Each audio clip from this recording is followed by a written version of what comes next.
మీరేం చెప్తారు? సనాతన ధర్మాన్ని ఫాలో అవ్వాలంటారా, వద్దు అంటారా? సనాతన ధర్మాన్ని ఫాలో అవ్వకూడదు.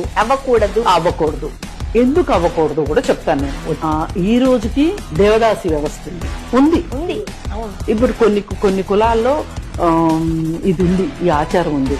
మరి దేవదాసి వ్యవస్థ దేవుడికి కానుకగా ఇచ్చే విషయం ఏదైతే ఉందో అది మన అమ్మాయికి అయితే ఒప్పుకుంటామా?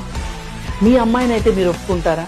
ఇప్పుడు ఎవరైతే సనాతన ధర్మం కరెక్ట్ అని చెప్తున్నారో వీళ్ళు ఎవరన్నా ఒప్పుకుంటారా? వాళ్ళ కుటుంబాల్లోంచి ఇస్తారా?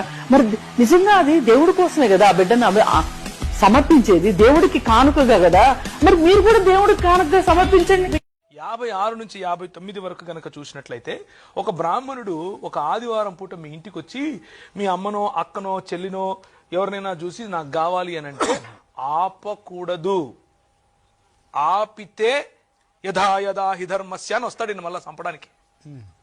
ఎందుకు ఆపకుండా వాళ్లకు మీ ఇంట్లో ఉన్న ఆడవాళ్ళని ఇవ్వడమే సనాతన ధర్మంలో ఉన్న దాన్ని ఏమంటారు, కుటుంబ వ్యవస్థ. నేను సొంతంగా చెప్పట్లేదు, మళ్ళీ చెప్తున్నాను. మత్స్య పురాణం 71, 56 నుంచి 59 వరకు, మత్స్య పురాణం 71, 44 నుంచి 45 వరకు బ్రాహ్మణుడు వచ్చి నీ ఇంట్లో ఉన్న స్త్రీ పైన కోరికలు చూపిస్తే నువ్వు ఆపడానికి వీల్లేదు. నువ్వు అతనికి నీ భార్యనైనా నీ అమ్మనైనా నీ అక్కనైనా నీ చెల్లినైనా ఇవ్వాలి. ఇది నువ్వు చెప్పే కుటుంబ వ్యవస్థ.